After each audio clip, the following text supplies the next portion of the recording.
Welcome to Business Innovators Radio, featuring industry influencers and trendsetters sharing proven strategies to help you build a better life right now. Welcome to Brilliance Business TV, conversations with leading experts in business. I'm your host, Mark Stephen Pooler. We have an incredible spiritual leader on the show today, and who doesn't want to improve on our spiritual practice, becoming more spiritually aware and being more conscious? So I'm really looking forward to a conversation with Sadhvi. We are streaming live on Facebook, Twitter, Instagram, LinkedIn, YouTube. We're on the E360 TV network. We're on mspneedsglobal.com, Business Innovators Radio Network. We're on USA Global Radio and Television Network. So let's bring in our incredible guest, the incredible Sadhvi Saraswati. Sadhvi, welcome to Brilliance Business. Namaste. Thank you so much. It's so wonderful to be here with you and with the whole community. I'm really looking forward to a conversation with you today, Sadhvi. So in a nutshell, just share a little bit about who you are and what you do, Sadhvi. Sure. Well, as you can probably tell from the way I look and my accent, I am not Indian by birth. I come from the United States. I grew up in Los Angeles, in Hollywood, quite literally, hence the Hollywood to the Himalayas title of my memoir. Literally grew up there. In a world in which we had everything that we were told you need to be happy, the prosperity, the opportunity, the education. I graduated from Stanford University. I was in the midst of getting a PhD in pediatric neuropsychology. If you had looked at me from outside, you would have said, this girl has everything. But inside there was an acute emptiness, and it's something that I think so many of us go through. And I ended up at 25 on what I thought was going to be a short adventure trip to India with a backpack, and ended up having such a deeply profound personal, spiritual transformation experience standing on the banks of the Ganges River in the lap of the Himalayas that I actually realized that this is where I was meant to be. So my life took a huge 180 degrees, and I ended up shifting here, and I've been here now for the last 30 years. And it's been an extraordinary experience and opportunity to go deeply into what we call sadhana, which is the spiritual practices, the meditative practices, but also service. Because the spiritual community that I'm part of is really founded on the idea that service of others, service of the planet, is the highest expression of love for the divine. And it's the highest manifestation of an awakened spiritual path. So a life of sadhana, the internal practice, and the external expression of that practice in service. And whether the expression is in teachings or books, or it's in the construction of schools or medical clinics or women's empowerment programs or tree plantation programs or river cleanup programs or whatever it may be, life becomes this expression of spirituality in action, faith in action. That's a beautiful journey you've been on, Sadhvi, and what an adventure for you, an incredible journey. And I just think it's amazing that you had the courage to follow your dreams and do what you want to do. And that's very, very courageous of you. Now, what qualities define a truly conscious and impactful leader today, Sadhvi? It's a great question, and it's such a pertinent question because we are most definitely suffering from a lack of really good leadership in the world, whether it's politically, whether it's spiritually, kind of whatever way we look, we are in dire and desperate need of more leadership. I would say what we need is, number one, leaders who themselves are deeply rooted and anchored and connected. And it doesn't matter what their religion may be, it doesn't matter what their tradition may be, but it matters that they have a personal anchoring and grounding in something beyond their own bank account or their own power or their own prestige. And if you look at history and you look at the leaders who have made such profound differences that they ripple out not only across generations, but across countries, you look at leaders, for example, like Gandhi, or like Nelson Mandela, or like Martin Luther King. And every one of them was a leader, although from different parts of the world, different religions, different traditions. But every one of them was deeply connected within themselves to something that was deeper, bigger, higher, more united than just me versus you, or my house, my cars, my power, my prosperity. From that connection comes actually the courage that you were talking about.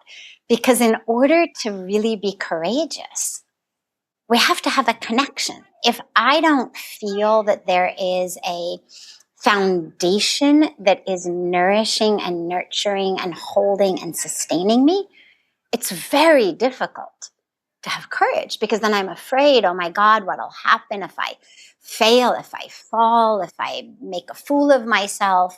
What will people think?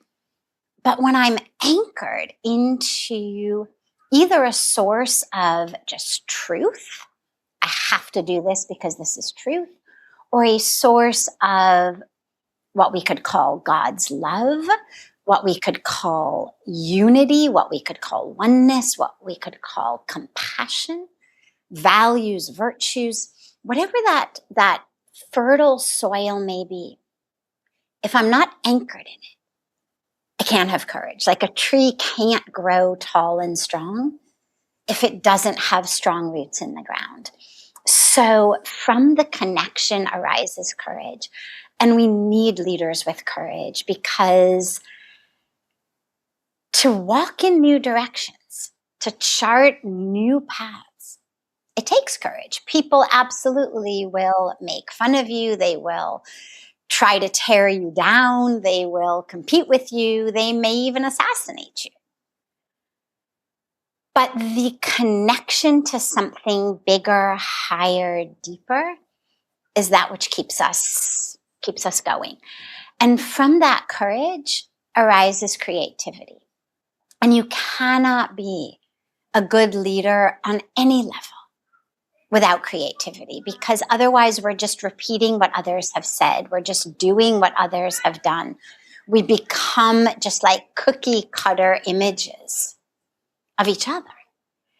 And today, we need creative direction. You know, Mahatma Gandhi said really beautifully, he said, what's the point of that fast speed that has no direction? And we've got so much speed today in science and technology, in, AI, in engineering, in finance, in so much. But we don't have a lot of direction.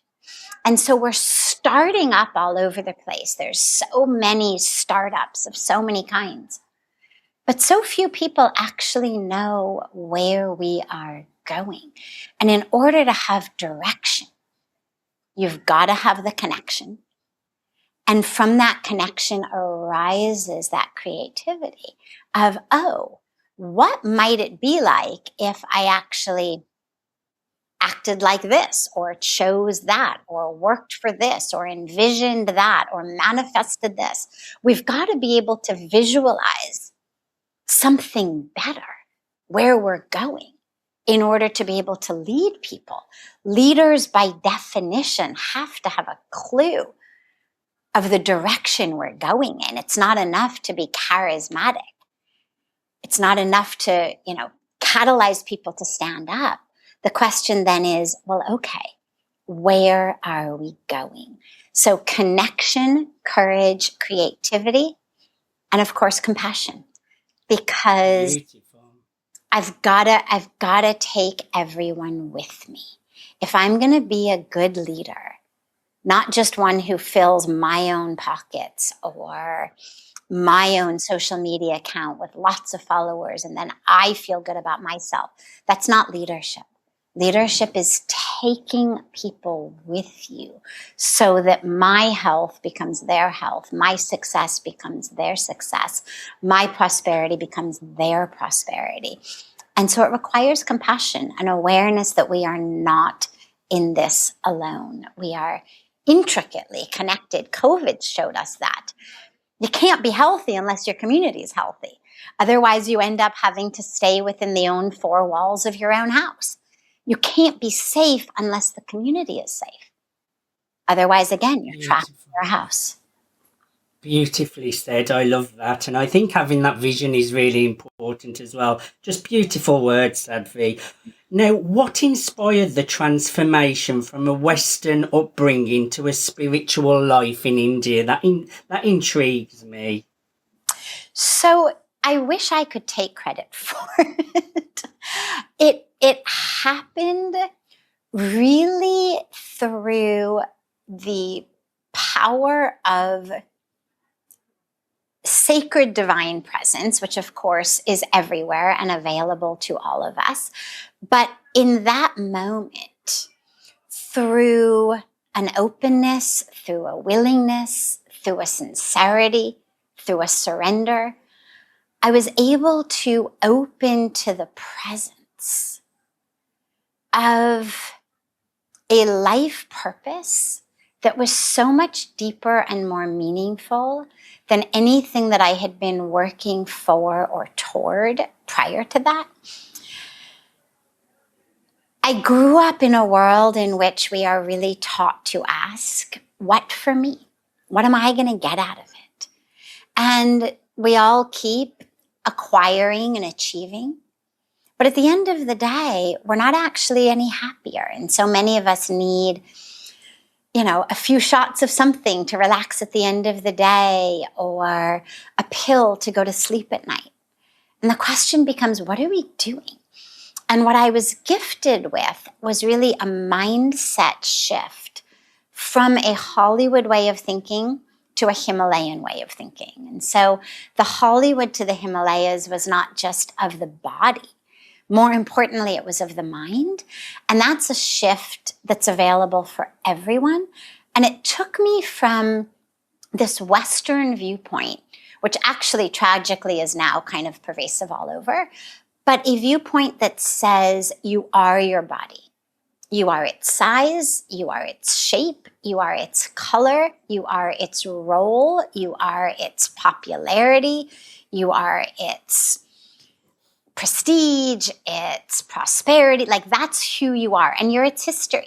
What's happened to you, where you've gone, what you've done, what's been done to you. And so we suffer. We suffer because we're not rich enough or successful enough or happy enough or popular enough. And we bring that suffering onto others in competition, in oppression, in suppression, in othering and polarization, in the anger and grudges that we hold, in expectation and attachment to how others need to live so I can be happy. And the Himalayan way of thinking says you have a body, but you're not the body. You are soul. You are spirit. You are consciousness. You are inseparable from source, cosmic intelligence, divinity, whatever word we use, it doesn't matter. But the body is simply the vehicle. It's not who you are. And I have found that that mindset shift is really the shift from suffering to peace. And when we realize that I am not the body and I'm not the role and I'm not the popularity and I'm not what's happened, we're able to exhale into an internal wholeness and wellness and completeness that makes us stop needing to gobble up the planet in order to feel okay about ourselves. That makes us stop needing to push others down or out or away in order to get what we want. And that actually enables us within ourselves to access the peace, the fulfillment that we're looking for in possessions and in external success, but never comes from that. And it enables us to become part of the solution rather than the problem to what we're facing in this world, from violence to climate change and everything in between. I love that, Sadhvi, and I think oneness, I'm a big believer in oneness and that we're all connected, and I just love the journey that you've been on, but how you're of service to others as well. What is one simple practice anyone can start today to feel more connected, Sadhvi? Beautiful. So one of my favorite practices coming out of this shift I was talking about from the Hollywood way of thinking of separation and objectification of ourselves and of others that leads us, and look at our vocabulary. In our office places, for example, we talk about human resources. We talk about natural resources as though somehow Mother Earth, all of the species on Mother Earth, including humans, are simply objects. We are here to be resources for someone else's attainment of their goal. So I can burn fossil fuels as a resource to get the electricity I want, and I can oppress you, exploit you as a human resource to produce what I want or to just put more money in my pocket. But in that shift, we start realizing, oh, we're not resources, we're source. So a beautiful practice to just really bring this home is a practice called Niti Niti. And it's a Sanskrit word, of course, but you can think of it as Neti, Niti, Neti. And it literally means not this, not this. And it's a very beautiful meditative practice that's a bit longer, so I won't walk you through all of it now, but it's a practice in which we remove layer by layer that which is not self.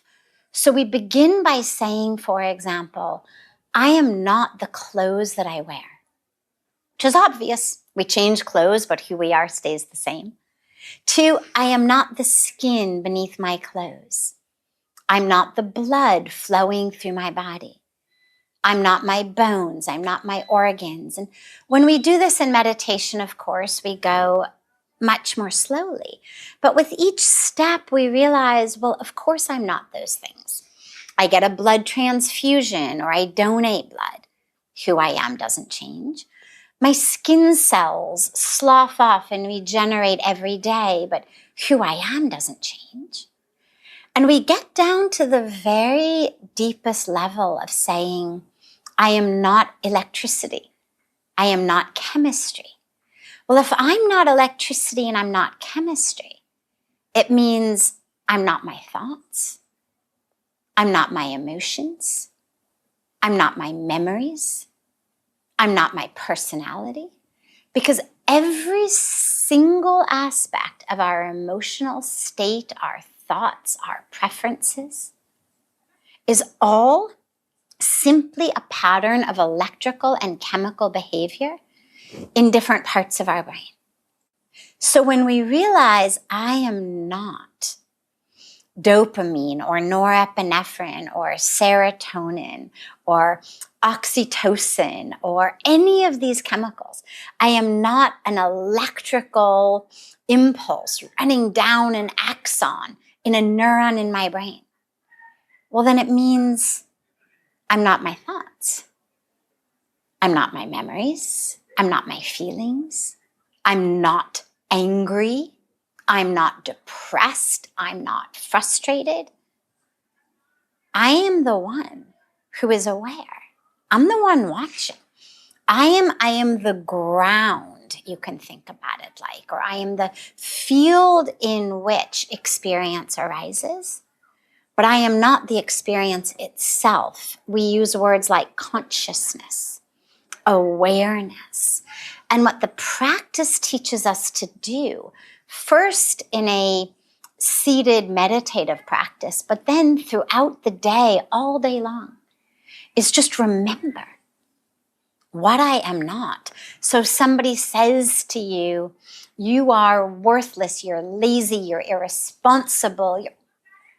Immediately, most of us, our breath stops, we contract, we feel like we've been hit in the solar plexus. Maybe we want to react, we yell, maybe we take it internally. But instead, we simply remember, niti niti. I am not someone else's projections. I am not someone else's thoughts or ideas. And I am not the emotional reaction that is happening in me right now. I'm not the rising blood pressure or rising heart rate and the anger of how dare they. I am just that pure awareness of it all. And it enables us constantly to just come back to who we are. You catch a glimpse of yourself in a window of a store or a mirror somewhere. And immediately the mind goes, oh my God, you're fat, you're a slouch. Look at you, those clothes look awful. Or maybe the opposite. Maybe the mind says, hey, looking sexy today. But either way, it's an objectification of self. And immediately with practice, we remember niti niti. I'm not the body, neither the slouching overweight body nor the sexy body. I am that which doesn't change. I am not that which is bound by my physical body. I am spirit. I am soul.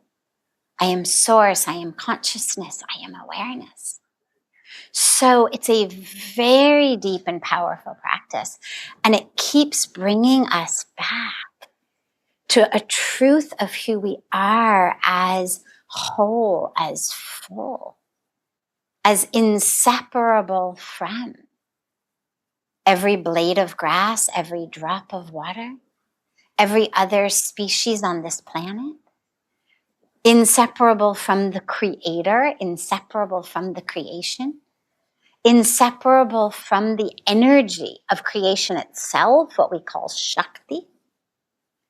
I am one with it all.